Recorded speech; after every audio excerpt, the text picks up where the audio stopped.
Just for all you player haters who be talking that. Yo, Oh, what's up, bro?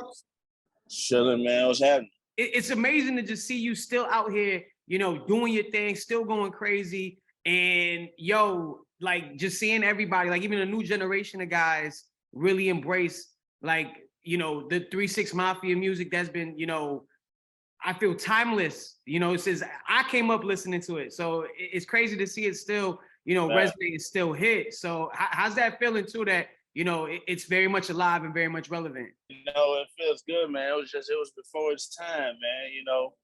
We was creating something that the world wasn't ready for at the time. Well, some people was.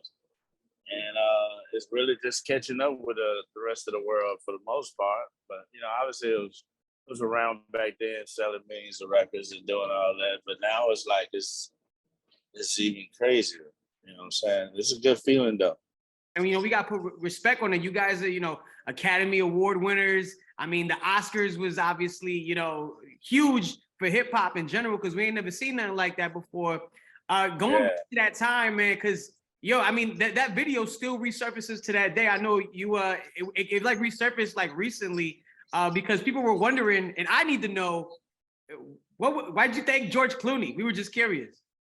Because so when before you have the Oscars, they do a thing called the Oscar luncheon. So it's like the Oscar lunch, and what they do is they bring all the nominees together at the Beverly Hills Hilton, at the Beverly Hilton Hotel, and Hilton Beverly Hills. And everybody have lunch together, but they don't let you sit with your band members or other people that you nominated with. So they put me at the table with George Clooney and Nicole Kidman, which was a great table. They didn't put me at the table with Juicy J or none of my guys. So they put me at the table with them. It was a great table.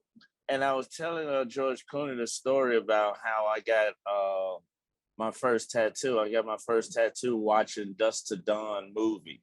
Classic. And that's like one of my favorite movies. Yeah. Yeah. And he was in there with the tattoos, up his neck and coming out his sleeve. And when I lived in Memphis, it rained there a lot. It was cold a lot. So we wore jackets a lot. And I was like, man, I want a tattoo that you can see when I'm wearing a jacket. So I'm gonna get my hand and my neck tattooed. And because I like George Clooney. So I told him I went that night and I got those tattoos. I'm actually getting a tattoo in Tampa tonight as well. Oh, word. But anyway, I got those tattoos because of George Clooney, and I told him that story. He was just laughing, and he was a really cool dude, man. So we hit it out. We sat at that table having lunch for a couple hours, or whatever. He's a really cool dude, and not that he's my friend or nothing. It ain't like we exchanged numbers or nothing, but like he felt like a friend to me. So because I'm a big fan. So when I won it, he was right there in the front row, and I saw him and I was like, shout out to my boy George Clooney. So dope. What I'm saying? So we can say that you're a big Casamigos supporter too because of Clooney. How crazy is it now to see Memphis be like pretty much to me and what it looks like, in hip hop right now is being like one of the main spots for a lot of these artists that are popping off right now. You got guys like Bag, you got Glorilla going crazy right now, Finesse 2 Times. How's it feel to I feel like you guys, along with some others, were really like the foundation for, bringing Memphis to the world. Yeah, we were, man. Memphis saved hip hop. I don't know what hip hop would sound like if it wasn't for Memphis and, in 3-6 Mafia, man. We saved it and we continue to save it right now as we speak. Memphis just strong musically, man. It's just so strong. Yeah, there's no city that can compete with it. And it's gotta make you feel good too to know that like a lot of these guys, want to sample those records, man. Them tear the club up chants. You see those little samples in a lot of these guys that are out right now. So that's gotta be like, like a badge of honor. Like, yeah, we did that, and and we're still we still, putting our influence on the game. Yeah, it feels good, man. You know what I'm saying? It feels really good. We're just gonna keep doing it, man. Just keep doing it. your hands, full as far as the tour, obviously music, but you're also part owner of FaZe Clan. Yeah, I don't know how I just caught wind of this now. When did that? Yeah. Why did you get involved, man? Are you a gamer yourself? No, I'm not actually. A friend of mine, DJ Clinton Sparks, brought me in on that deal. Yeah, he brought me in on that deal. That's my boy, man. I hang with Clinton a lot, and he was telling me about it. He's like, man, you gotta get into this game, and he told me about FaZe Clan, and he's like, would you wanna invest into that? Become a part of that. And I was like, yeah.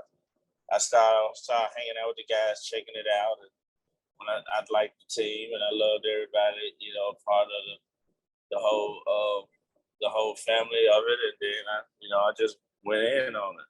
Now, being part of FaZe Clan, we know LeBron's son is, in the clan. So like, you being a Memphis Grizzlies fan, have you, try to see if you can connect those dots with being part of FaZe Clan and you being a Grizzlies fan? No, I haven't. I think you got another 2 years. I think you got like another 2 years before you go into the draft. Yeah, that's hard. That's hard. I mean, John Moran and Bronny, that'd be crazy. That'd be crazy. John Moran is hard, man. Man, he is a beast. That's got to feel good, man. That team is going crazy. I know you rep Grizzlies hard and have for a while. To see these guys be like actual contenders. Every fan is going to be like, yo, championship. But like, honestly, being a realist, where do you think these guys stand this season? Because they're looking good. Josh jumping out the gym. I mean, what's your take on it for this season? Man, we're going to go all the way, man. We're going to go all the way. Come on now. Let's go. We're going to go all the way, man. Championship for the Grizzlies. They don't cheat us like they did last year. I thought y'all should have had it, man. Y'all had the best shot. They cheated us, man. They cheated us. Yeah, that was terrible, man. To Golden State, man. Golden State, man. They like having them in there because they bring out the money, they bring out the fans, you know what I'm saying? So they like having them up in there. But we gotta change that at some point, man.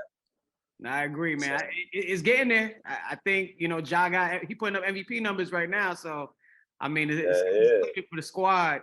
DJ Paul, we got, you got the tour going on right now. We know you did Versus like a while back. Seeing you guys back on stage together, like, was amazing. Like, for me to watch you guys being like one of my favorite groups of all time in rap. Do you see you and the Juicy and the guys connecting, maybe doing another tour? Getting together, putting some music back together? Are you going to be working with people? I know you did Drake's album, we produced on that.